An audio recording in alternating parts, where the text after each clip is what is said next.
everybody. I'm Paul, head of community for the Data on Kubernetes community. Thanks for joining us today. We have a really exciting talk with here with Kyle Davis, senior developer advocate and open source leader from Valkey. Before we get into the talk with Kyle, I just have a few community announcements as usual. So first, I want to say thank you to our gold sponsors, Google Cloud and Percona, which allows us to do things like this, like our DoK Talks and our town halls. So appreciate that. Yeah, so we had DoK Day last month in Salt Lake City. If you weren't able to attend live, all those videos are now available on YouTube. So if you scan the QR code, you can check that out. There's like 5, 6 or 7 talks, all really great. We had great attendance this year. So yeah, you can check those out and watch them on your free time. And then coming up, DoK Day will be back at KubeCon EU on April 1st. The CFP is closed, but we did get a ton of submissions, which is awesome. And the schedule will be announced on January 23rd, so just a little over a month from now. And then if you scan the QR code there, by the way, there's like QR codes on every page, so you know if you have your phone ready, if you want to get the links. But that'll take you to the web page for DoK Day, just give you a little bit more information. And then I wanted to highlight something that we just released last month, which is the Get Started Guide. This is a community-driven document that we put together to help people get started with running stateful workloads on Kubernetes. And I want to thank our contributors to that project. And then it's just, if you can scan the QR code, which will take you to that page. You can also, if you go search for Data on Kubernetes GitHub, you'll find our GitHub and you'll find the Get Started Guide. And then we have some upcoming events. So next month we have a DoK Talk on Strimzi, and that's going to be with Jakob Schultz, who's the Strimzi superstar. So you should register for that and check that out. And then also we have George Hontaris and Dan McKean from MongoDB, and they're going to be talking about building a multi-cloud, multi-region DBaaS. So register on Meetup for those events. And then lastly, if you want to join the community or get involved in the community, you scan the QR code there. It'll take you to our community page, which has all the ways you can contribute. And of course, if you're interested in sponsoring, you can scan that QR code. I'll take you to our sponsor page, or you can just reach out to me and I can give you some more details. So yeah, well, I'm going to hand things over to Kyle, who's going to talk to us about Valkey. Sorry, I spaced out for a second. All right, take it away, Kyle. Thanks a lot. My screen good. Everybody can see my screen. Looks like it's fine. Okay. So hey, thanks for having me. I'm really excited to talk about this today. I have some slides. I'm going to do a few things, but what we're going to be talking about is the past, present, and future, Redis, Valkey, and what comes next. As mentioned, my name is Kyle. This is an interesting presentation for me because I feel like I've been kind of involved a little bit in the Data on Kubernetes community for quite a while. But I'll give you more information about me and then we'll get into what Valkey is and all these different things, how you use it. I'll do a demo. So it'll be a pretty concise presentation, but I think we'll have some time for Q&A at the end. So first off, so I work, the person who signs my paychecks is AWS, but they don't let me touch any of the web services stuff. My role is only with the open source project of Valkey. So a little bit about my history and how I got here. I've been developing software for my entire life. I think I released my first piece of software when I was 12. And I've been doing stuff like that for about 30 years now, I guess, which sounds unbelievable. But it's been just, part of my life forever. Some more recent and relevant things that we'll hear about today. For this conversation, I used to work at Redis Labs. I was a head of the developer advocacy program there. I left in 2020, and then I joined AWS working on the open distro for Elasticsearch project, which was Elasticsearch open source plus some open source tools that were developed at AWS, and they were also open source. That evolved into the OpenSearch project. I was one of the founders of the OpenSearch project. And then one of the things at AWS, you can move around quite a bit. So I actually worked on BottleRocket OS, which is a Linux distribution that's designed for containers. And that's where I started getting involved in Kubernetes, and data on Kubernetes, because that was really relevant to people running workloads on BottleRocket. And so I kind of fell in love with some of the patterns in Kubernetes and how you operate things by my work in that operating system. And when the Valkey project came up, we'll talk about that history later in the presentation. It was presented to me to kind of like, really lead some of the open source side for Valkey, and how we, manage things and how we talk to people about Valkey and how we present it to people. And I jumped at the opportunity, and you'll see how that relates a little bit later. So what are we talking about today? So if this presentation was in person, I would probably ask everybody to raise their hands. I can't see you, so raising your hand would be fun for you, but not for me today. So I would ask you to raise your hands if you knew what Redis was, what Valkey was, if you've ever run it before. I don't have that type of insight today, so I'm just going to start from the basics, and we're going to go forward and move pretty quickly. So we're talking about key value databases today. Now, when people think about databases, they tend to think about relational databases, where you have columns and rows and multiple tables that you can query with SQL. That's not what we're talking about today. And those are a very different kind of flavor of database. We're talking about a key value database. And what that really is, that every piece of data in the database can be addressed or identified by a particular key. And Valkey is actually a further kind of derivative of a key value database. It's a structure store. Now, the name of Valkey actually does kind of relate to key value database. It's a twist on key value, so that's how it came from. But it's a structure store, which means that at that key is a data structure, and in that data structure is what you're storing in the database. So it has this kind of structure around the data, so you're not just dealing with series of bytes, right? Which some key value databases do primarily deal with. And the other key thing to talk about for Valkey is it's an in-memory database, and what does that mean? So this is something I've talked about for a lot of my career, about how we deal with in-memory and why it's relevant to have in-memory databases. Because most people think of a database as something that they're going to keep things forever in, and having something in memory which is inherently volatile seems strange. But if you really start thinking about it, all disk-based databases are a compromise. What happens in a disk or even SSD-based storage system is really tiered storage. And what I mean by that is you have things in a slower way of storing things, and then you would move it to faster. So you would take things from the disk or SSD, by addressable or not, and then you would always move it into RAM, right? And then you're serving it out. Maybe it's transiently in RAM, but it is always in RAM. In-memory databases kind of cut that middleman out. You're inherently storing things in the main memory of your instance or of your machine. So you have a much faster way of dealing with the data. And there are some things that you just cannot solve being on disk. Some problems just don't lend themselves to that. So before we get further, I think people sometimes lose sight of like why in-memory is so much faster. And one of the things I like to talk about is the inherent latency differences between things that are on disk, on a remote disk, versus in-memory. So I want to go over these numbers for you really quickly. This is numbers from 2020. There's some good lists out there. Some of them are quite out of date, but this comes from these lists that's like latency figures all programmers should remember. This is a 2020 number, so it's a little bit out of date, but it's the most recent one I could easily find. So if you want to access main memory, that takes about 100 nanoseconds. And to give you a scale of things, a human reaction time or human perception is about 100 milliseconds, right? Like that's what we perceive as instant. Anything less than 100 milliseconds, we can't perceive it. That's just inherent to our biology. So 100 nanoseconds is a lot faster. So that's what your applications can retrieve main memory from.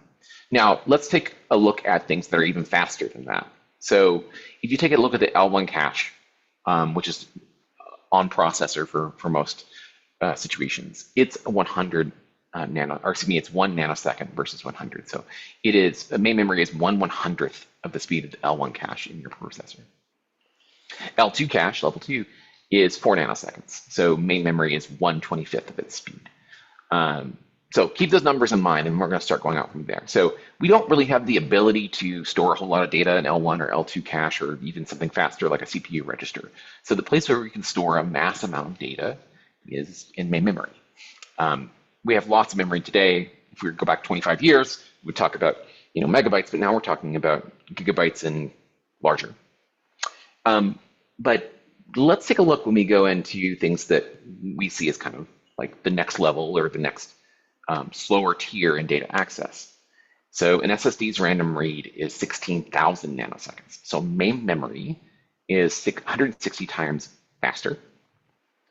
The round trip in a data center is 500,000 nanoseconds. So 5,000 times, main memory is 5,000 times faster than a round trip in a data center. And this is relevant because if you're operating in a cloud on a disk-based database, that data is not usually on the instance that you're on. Those are kind of ephemeral things that your EC2 instance or whatever could be destroyed for whatever reason. So your data is stored elsewhere, and that round trip is slow in comparison to main memory.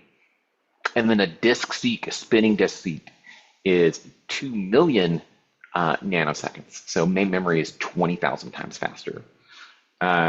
So when you start looking at this, you start to realize like main memory is really quick. Now, I'll be honest with you, this is not relevant to saying that Valkey operates at 100 nanoseconds. It doesn't, because there's just a lot more going on to it, but we're more in the microsecond range. But if you look at some of these other things and you have a disk-based database into it, you're already at 16,000, 500,000, 2 million nanoseconds versus 100. So huge difference. Now, I mentioned this before, that it was a structure store. And I think this is so interesting to think about. If you're dealing with a lot of other databases, what you're always doing is taking data out in the format or the model that it natively uses. So for example, in a relational database, you're talking about tables. And so you need to take that data that comes to you as a table or a row in a table and marshal it into whatever you're doing in your application.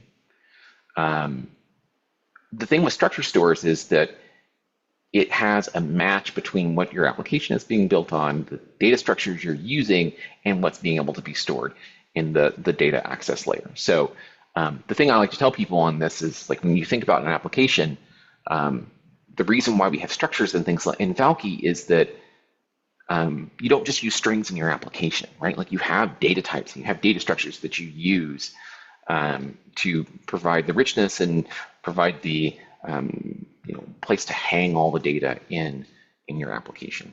So I want to talk a little bit, and I'll show you a couple quotes that I read recently about data structures that I think are kind of important. This is all from this blog post in the bottom. These are quotes from a secondary source, so they didn't say it just in this quote. These are from books. But bad programmers worry about the code, and good programmers worry about the data structures in their relationship. And that was Linus Torvalds that said that, right? Which I think is a really good way of thinking about that. So you're worrying about the data structure and the relationships. And what you can do with Valkey, because it is a structure store, is take that data structure relationship and have it represented in your data store itself.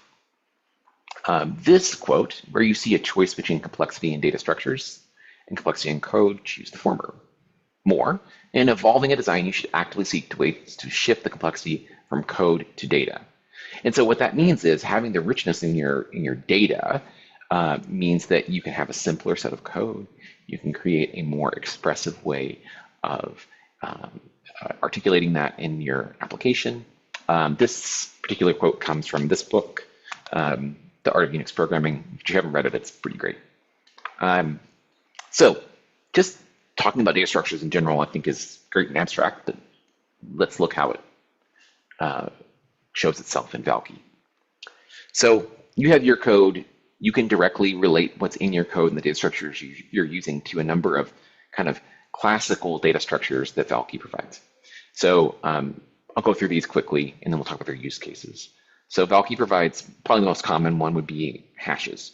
These are hash maps where you have something accessible at a key, and it has a number of fields in those, and those fields have values, and the values can be of a couple different types.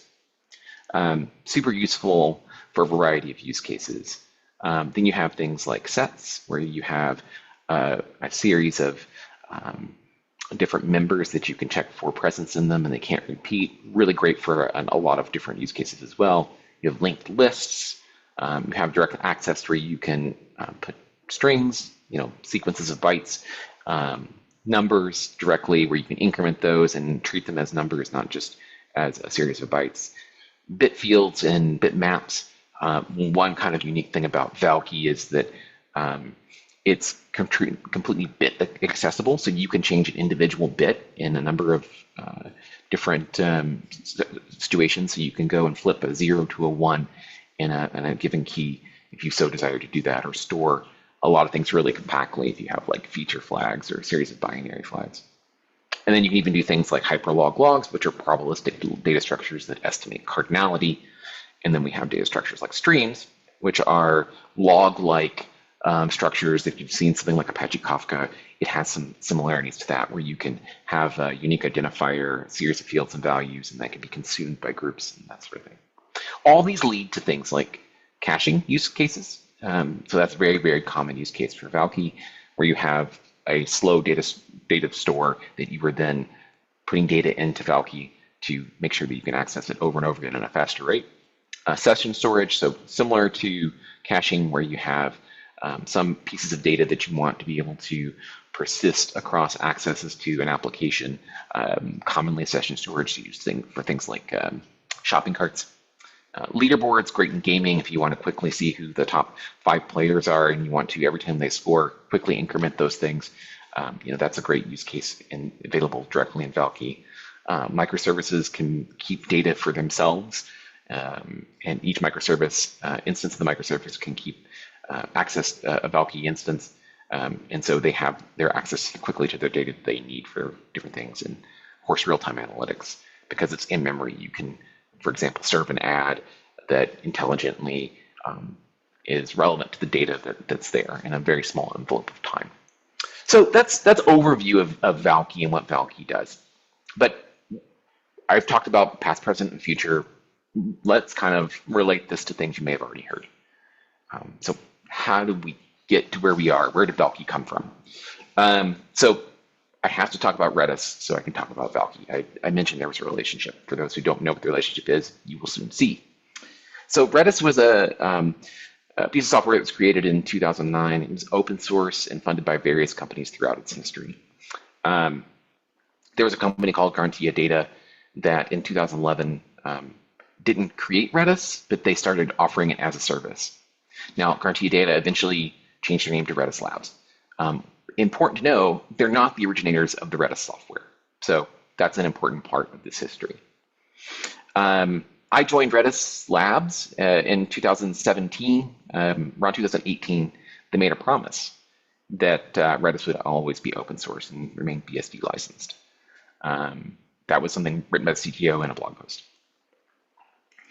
In 2020, the benevolent dictator of Redis left, the originator of Redis left Redis Labs, and there was kind of a governance model that was formed that had leaders and maintainers from Redis Labs itself, from Alibaba and from AWS. And so, and that's the point where I left as well, left the company. And I felt like I was in good shape, right? Like I felt like I'd done what I could do at that point. And I left and went to AWS, as I mentioned earlier. So let's fast forward through about 4 years of history. Everything was going pretty good at that point. There was people that were contributing to it from various organizations. It felt like a very safe piece of open source software. It did have a single, company involved with it, but at the same time, it had other maintainers. Well, things change. March 20th this year, Redis published a blog post where they changed the license. They went to SSPL and Redis Labs source available license, the dual license of that, in direct contradiction from Redis itself staying BSD 3 claused license. So just 8 days after that, the people who had been maintaining and contributing to Valkey that were not at Redis Labs immediately forked Redis. By the way, Redis changed their names from Redis Labs to Redis at some point, but after 2020. So they were just called Redis, but this is the company. So it's a little hard to disambiguate those. Anyway, so like I said, there was an immediate fork of Redis to software after that license change came out.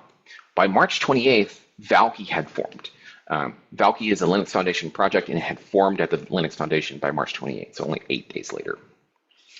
Moving forward in history, a couple weeks or about 3 weeks after that, April 16th, Valkey 7.2 was released. Valkey 7.2 is functionally a name change from Redis 7.2. So the software was near identical for all aims and purposes, with just a new name. Then we move forward into September of this year, Valkey 8.0 was released. And Valkey 8.0 is the first time Valkey had substantially new and different features from Redis. So that's really when it became kind of, Valkey 7.2, it was independent, but Valkey 8.0 made it functionally a different piece of software. So Valkey, like I said, it's a Linux Foundation project. Now, what does that mean? It means, one, that it's neutral. The Linux Foundation, which is the parent organization of CNCF, so if you think about Valkey and CNCF, they're kind of like siblings. It means that it's neutral. There's no single organization that controls Valkey. And it also means that it's multi-vendor. So there's lots of people who offer Valkey now. There's lots of people who are contributing to it, but there's not one company that is responsible for it. There's no company there. That makes it really key to having an ongoing project. It is fully open source, and by its own governance, it has to remain that way. It's BSD 3-clause license for the engine. There are some other ancillary things that I think have some other variety of OSI-approved licenses, but it will always be open source by its own governance. So, and also requirement by the Linux Foundation. So you can be very comfortable in making sure that it's got comfort and longevity in this. So it's also a very important and thriving project. We have 40 plus corporate sponsors of the project, providing contributions to move the project forward, whether that be contributors, whether that be maintainers, TSC members, which we'll get to in a little bit, and otherwise, funding people to go to conferences and things like that. We have more than 86 code contributors to the engine itself, and then we have 54 or more co-contributors to the clients and supporting libraries that under the Valkey.io GitHub repo. And then we have more than 500 commits across all projects since launch. These numbers are from a few months ago, so I think the numbers probably are a little bit higher than this, but I wasn't able to pull the numbers in the way I wanted this morning, so I didn't get a chance to update that. But as you can see, those logos, Google Cloud provides Valkey, has members on the TSC, AWS does as well.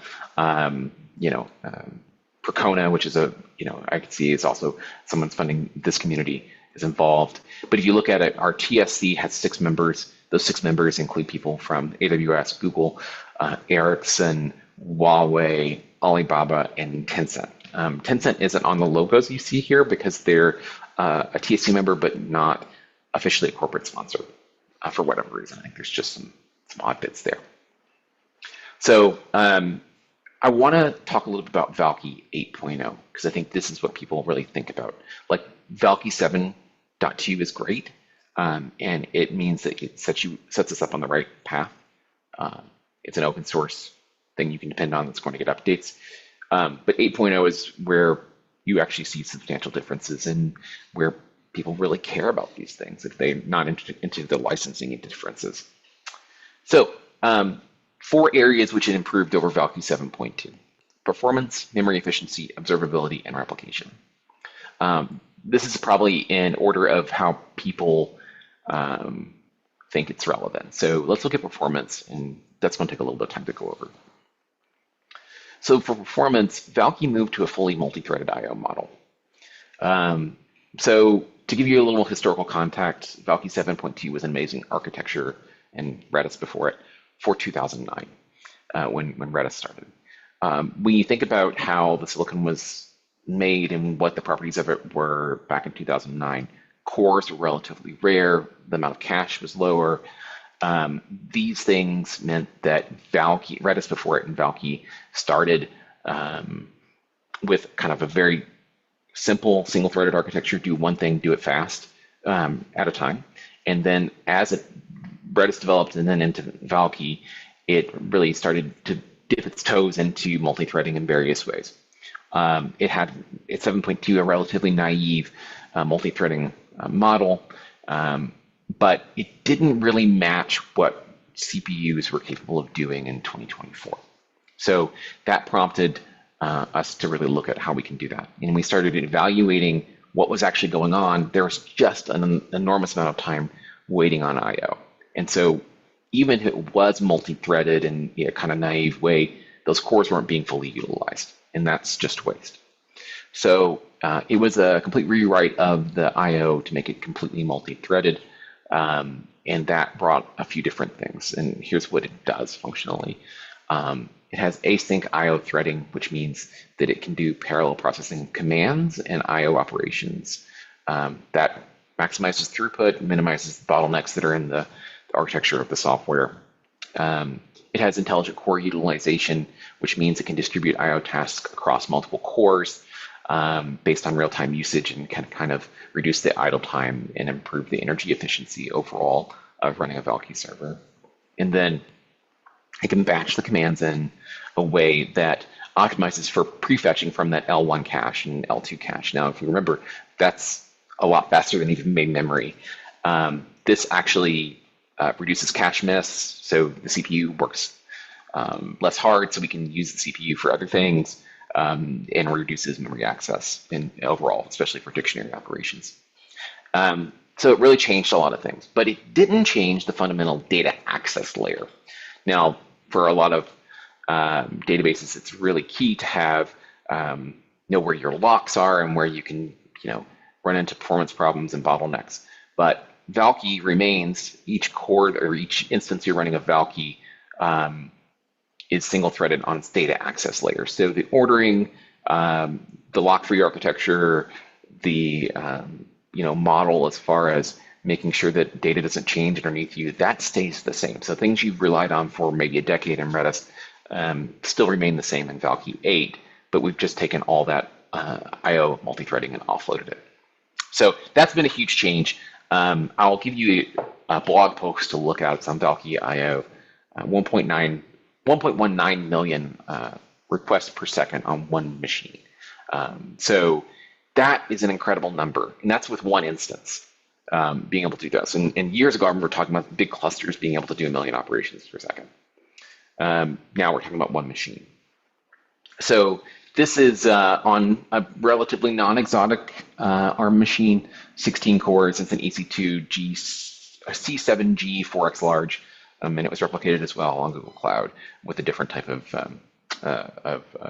instance. So it's generalizable across different things. Now, I will tell you to achieve those numbers, you do have to do some tuning and make sure you're appropriately pinning cores and IR queues and all sorts of fun stuff. So it's not just a turn on and get to this pretty high number, but it is possible and achievable out of the box with most machines. And we even have a blog post as well on Valkey.io about achieving 1 million operations per second on overclocked Raspberry Pi CM4. So different way to achieve that, but still quite interesting. And I think there is some differences between the two benchmarks, but it's amazing how much you can squeeze out of Valkey 8. The thing that people get kind of lost on, though, with this is that Valkey 8 is up to 20% more efficient with memory usages. Now, most people are not CPU bound in Valkey.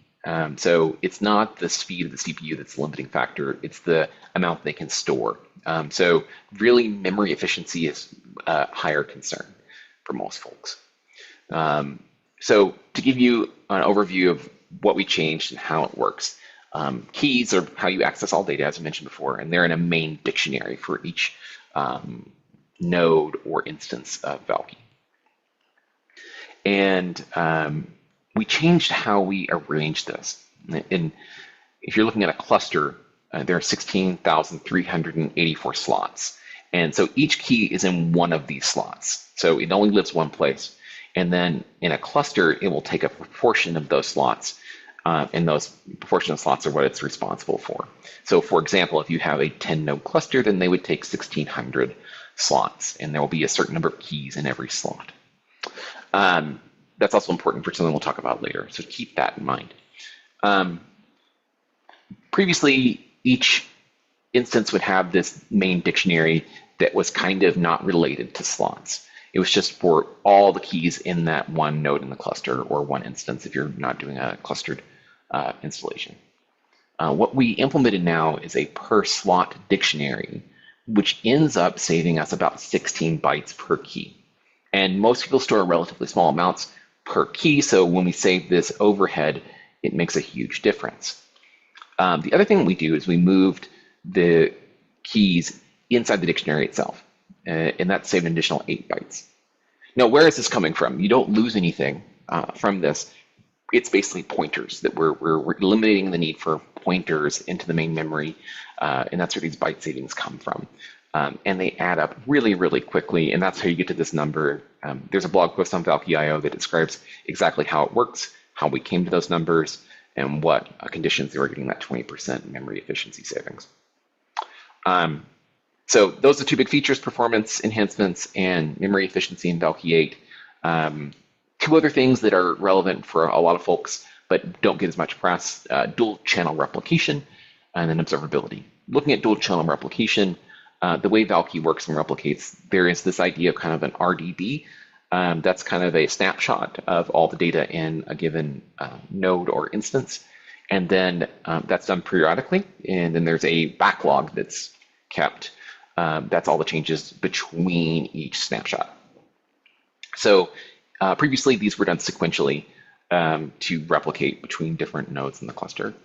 We were able to, in Valkey 8, come up with a way to do the transfer simultaneously and continue writing to the backlog as it transfers around. So what this means is it reduces the memory during replication, so you have less reserved overhead you need for doing replication, and it reduces the CPU process load. So in highly replicated situations, this makes a difference. For those who don't use replication, it doesn't make a difference. The other thing that we did is change how we worked with our observability. We talked about the per slot dictionaries. Now we're able to do observability on individual slots itself. As I mentioned before, there's 16,000 and change slots that you have in a given Valkey database. And so when you think about this, the problem is that each individual slot could have things that are what we would determine hot slots. Like, let's say that you have an application that serves web pages or API requests, and every time it does that, it hits a particular key. Well, that's going to get very hot. It's going to get a lot of activity on it. So previously, there wasn't a way to really determine what was the things that were hot. Now we have observability on those per slots, and you can actually go and maybe do some optimizations to balance those resources and make sure that the load is correct there. So you could even vertically scale something that has a slot that's hot. So there's some really interesting things you can do to optimize that. Not everybody's going to do that, but it's nice that that's something that people have wanted for years. So we talked about all these improvements and things like that. I want to go over something very important about, especially Redis and Valkey when talking about them. Current Valkey will work with code written for, of course, Valkey, right? That's a assumption that everybody makes. But it also works for things written in the recent versions of Redis. So anything before the fork, certainly, and there hasn't been much changes after the fork either from that perspective, and very old pieces of Redis. Something we heard very clearly early on about the direction we were taking is we don't want to break people. That ruins people's days. People have long-running software that they're always going to need to keep for scales of decades. So we don't want to break people. So if you're using your existing client libraries, your existing applications or tools that work with Redis, they'll work with Valkey. They rely on the same things. Now, if they were written, past March, you might be doing the very small differences, but it's highly unlikely that you are. So that's something to keep in mind, is that we don't want to change anything going backwards, and we feel like we have the highest level of compatibility that's reasonable. Now let's go to the future part of this. We talked a lot about what Valkey does, and we talked about what we're planning to do on it and how Valkey 8 changed a lot of things. Let's go into what the future holds for the project.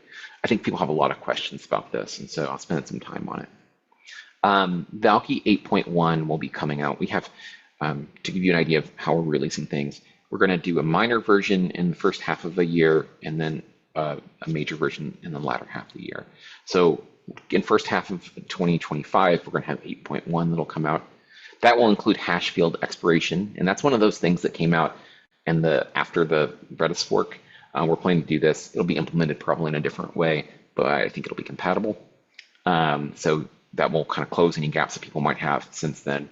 The other thing that we're working on right now is the main dictionary. We talked about before how we saved 24 bytes before. We're going to rewrite it entirely, and I don't have all the information on it, but that's saving 30 bytes per key. So we're talking about between Valkey 7.2 and 8.1, 54 bytes per key. That's a huge amount when you talk about it at scale.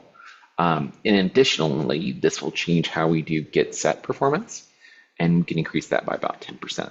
So super interesting advancements there. We're adding check and set functionality. Now, a lot of people use Valkey as a distributed locking mechanism, and that can be a challenge without this check and set functionality. We're adding that in, which I think will be a game changer for people who are doing distributed locking. The other things we're adding in 8.1, we're adding a number of modules, which are extensions that you can optionally turn on for Valkey. One of those things we're adding is JSON. I don't know a developer who doesn't go a single day without manipulating JSON at one point or another. So this will allow native manipulation of JSON in the database itself. So you can go in and change an individual entry in an array or increment a number stored in JSON without having to pull it down, deserialize, reserialize, and all that dance that you would have to do that has some big pitfalls to it. The other thing we're working on is a Bloom filter module. Bloom filters are a probabilistic data structure, pretty similar to hyperlog. This will allow you to probabilistically determine presence in a set. It's used in a lot of different circumstances. It has its own set of use cases, and if you're in those use cases, there's nothing better than a Bloom filter. I could talk about hyperlog and Bloom filter all day, but that's not the meaning of this particular session. And then the other thing we're working on is a vector similarity search. I think that's for people who are in the AI space. This can have some really big implications for them.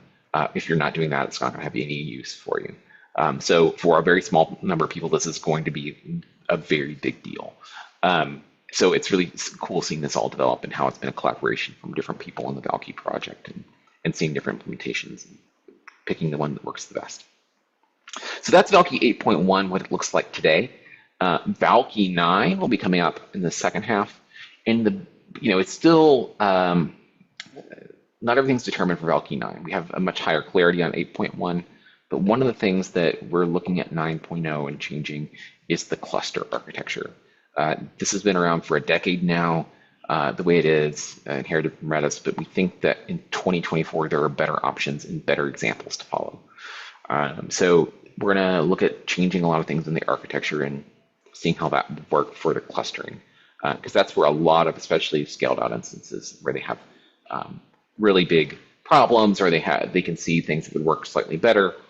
So we're going to change that. But the important thing to know, and I think people get nervous when they see a 9.0, because it's a breaking change release in Simver, is that we're going to make these changes, especially the architecture changes, in a way that's transparent in the existing tools that you have, and we're still going to keep the API the same from a perspective of backwards compatibility. So we're not going to change any existing commands that will break for previous applications or tools.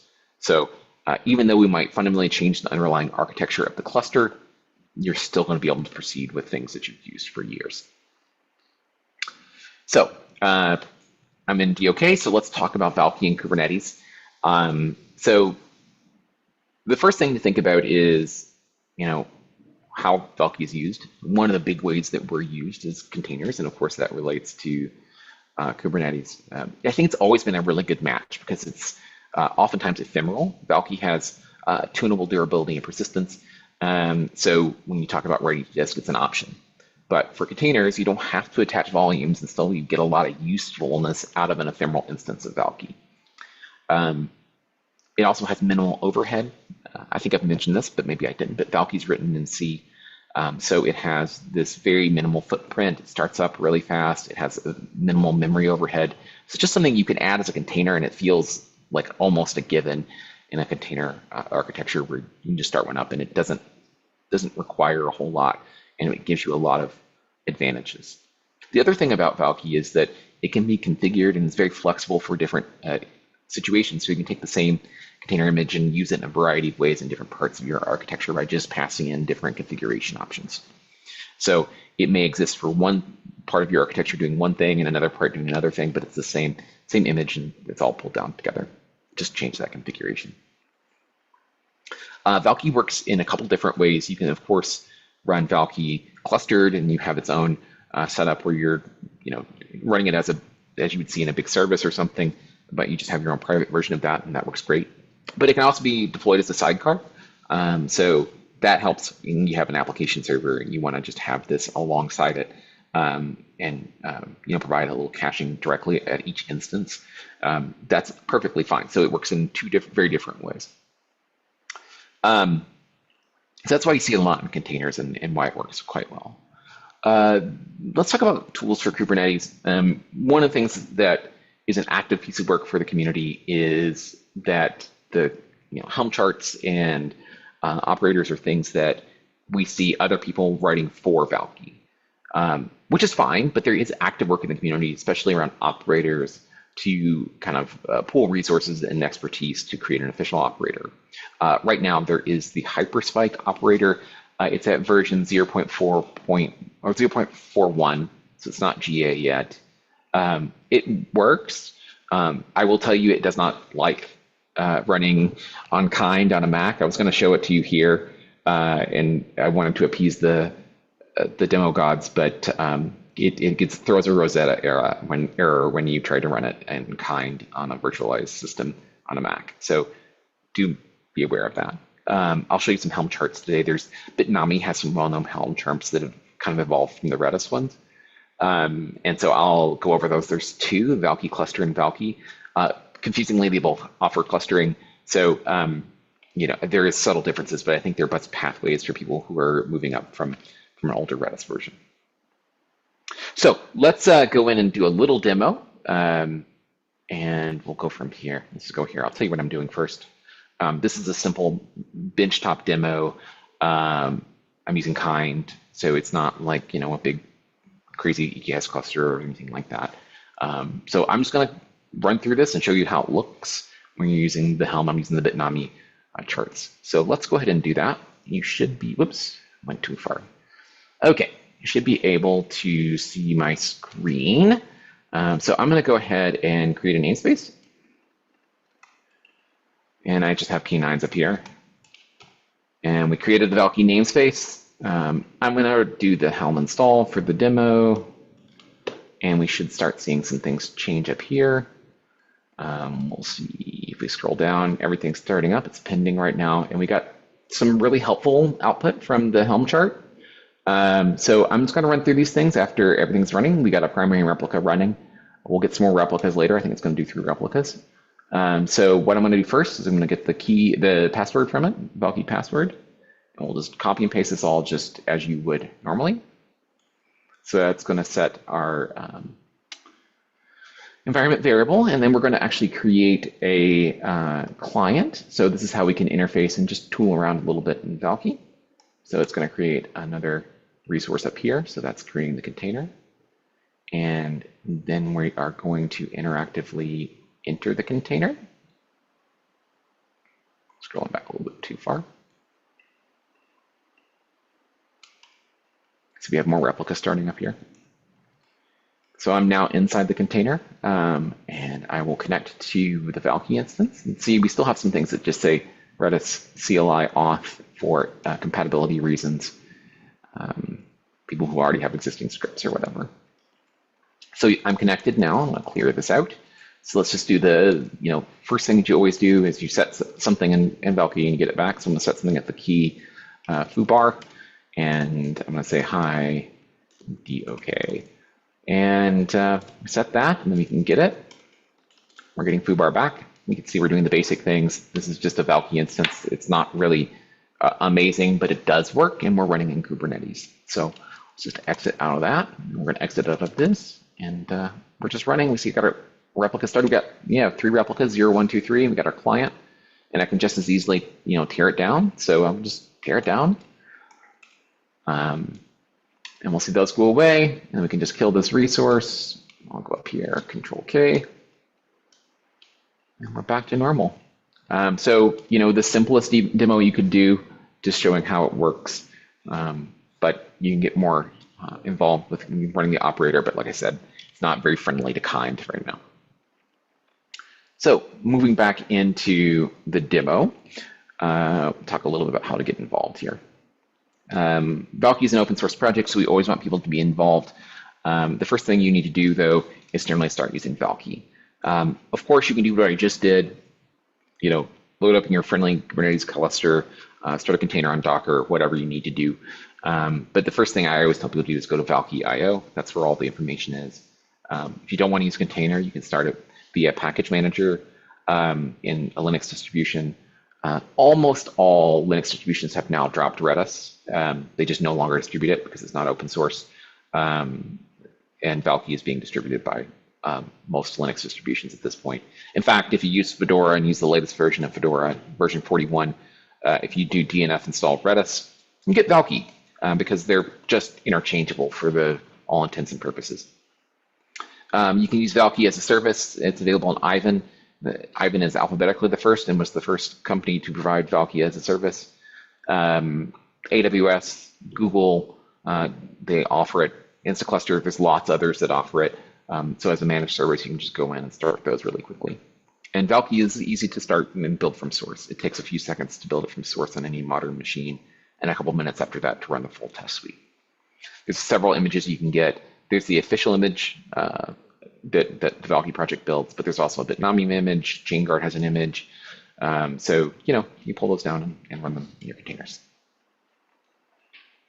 Let's move on and talk about how you contribute. We want everybody to contribute in some way or another. We have a big contribution policy. Contributing isn't just getting something committed to the engine. It's getting something committed to some of the tools around it, to the container image, to documentation, to writing a blog post. All these things are possible, and more than that, it's whatever you're doing to push the Valkey forward as a project. We consider you a contributor. So I will say that contributing to Valkey, the engine, it can be a little intimidating for folks. It's a very fast-moving project. One thing people have asked us is, why don't you have more, help wanted issues in the engine itself? Well, things move incredibly quickly. I was just talking to one of our maintainers, and a problem gets posted or a bug in the GitHub repo in Pacific time. Someone in Asia picks it up, fixes it. Someone in Europe then merges it, approves it, and merges it in. So Pacific time, the next day, a lot of times things are fixed. It just moves that quickly. So also it's written in C, and there's pretty high standards there too. So I would say if you're interested in it, some of the other places like documentation or the GitHub repo, write a blog post. I'd love you to do that. I edit that. Would be a great place to start. I'd love you to share how you use Valkey. Places you can contribute otherwise, outside of Valkey.io's GitHub repo, there's such a network of applications that used Redis as a dependency, and they just need things like tests or updates to documentation to make Valkey something that's officially supported in that. So there's a lot of client libraries out there that are for Redis, and some of them have said Redis or Valkey, some have not. But they all should work. So I want people to contribute to all of those. The other thing that we know is that a lot of people don't consciously adopt Redis or Valkey. They're doing it because a framework, application framework, or a tool uses it, so it's a dependency. And those things also need that kind of contribution help. They need people to go in, to contribute to those things, test them, provide tests that would confirm that Valkey works in various versions of Valkey. There's no subtle bugs or anything. Not that there would be, the API is the same. So that's what I got today. I think we can now go into Q&A if we have any. And I would say before we go into all these things, make sure you connect with me. My email's here, my LinkedIn. I'm also on Mastodon. You can see that. I'm Linux space. So Q&A. What do we got? All right. Anything, Paul? I've got I've got a couple questions. So first Okay. one is, what are the primary challenges of implementing high availability for Valkey in a Kubernetes context? Oh, okay. Well, that's a good question. There's a few different ways to do that. I think that's the number one thing people have to look at is like, do you want to choose? How do you want to do this? And it kind of goes back to how you're running it. So there's a thing called Sentinel that comes back from a long time ago. And Sentinel is basically a way that you could, in a non-clustered environment, keep multiple instances up and Sentinel instances watching to make sure everything's always highly available. So that's the first point. Or you can use Valkey cluster. And that has kind of built-in situations with that. I don't think it's particularly challenging. I think some of the configurations can be challenging to get right and confirm, but it's always been something that Redis had back in the clustering times. And I think when we get into the new clustering, I think that's going to actually have some interesting challenges as people migrate to that. Okay, great. And then I have a question here from Jakob Scholz, who's going to be here next month talking about StreamSeed. But so if I got it right, reliability availability is ensured only through replication between the different replicas nodes. Yeah, I mean that's broadly correct. So there's a couple of different things there. Um, there's some layers which you have to get into the client libraries, right? Um, Specifically, there's a kind of next generation client that you can use called Glide, which is a part of the Valkey project, and it has things like built-in availability zone awareness and some of these other pieces that allow you to kind of do things that you couldn't do before. So there is some part of that that you might want to kind of look at and see if it's relevant given the circumstance.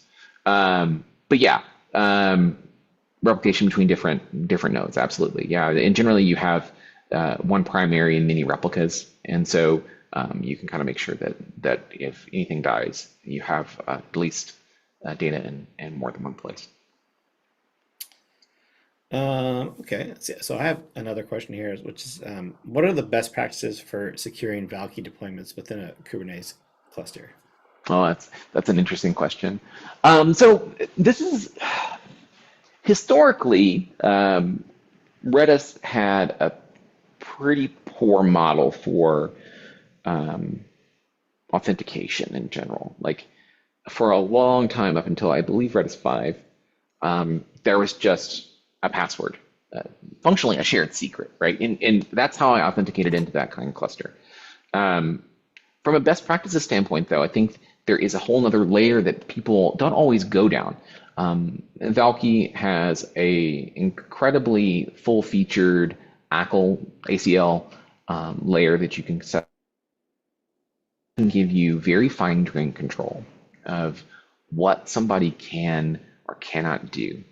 One of the things that's interesting about Valkey compared to a lot of other services you might see in a Kubernetes cluster is that it has one plane. So the data access plane and the control plane are the same thing. So that is dictated by ACLs, what you can and cannot use.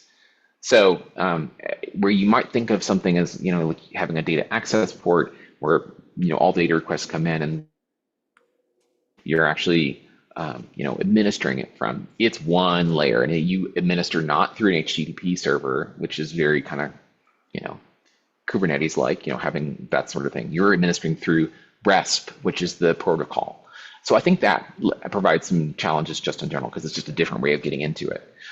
There is active work going on, and I don't know the status of it offhand, if it's been ratified or not, to have an HTTP port for administration only. So it kind of like allows you to come in and do some of those commands that you would normally do through the RESP interface rather than than an HTTP REST. I hate talking about REST versus REST because they sound so similar. RESP or REST interface. So I think that's a challenge people have to wrestle with, is how they want to do this. Do they lock everything down and just have individual users that are doing things? Do they want to go down the road of a very extensive ACL setup for and configuration for Valkey? I think the ACLs in Valkey are underutilized and can be super powerful. So I think that's always a good avenue to go down. Otherwise, you're dealing with some strange kind of shared secret situations that I even illustrated, but it's just easy for a quick and easy demo like I showed. Sure. All right. Well, great. Yeah, that's all the questions we have as of now. If you have one, Cool. I'll give you a few more seconds. Oh, okay. I got another one. Someone responded. Last chance. Another one from Jakob.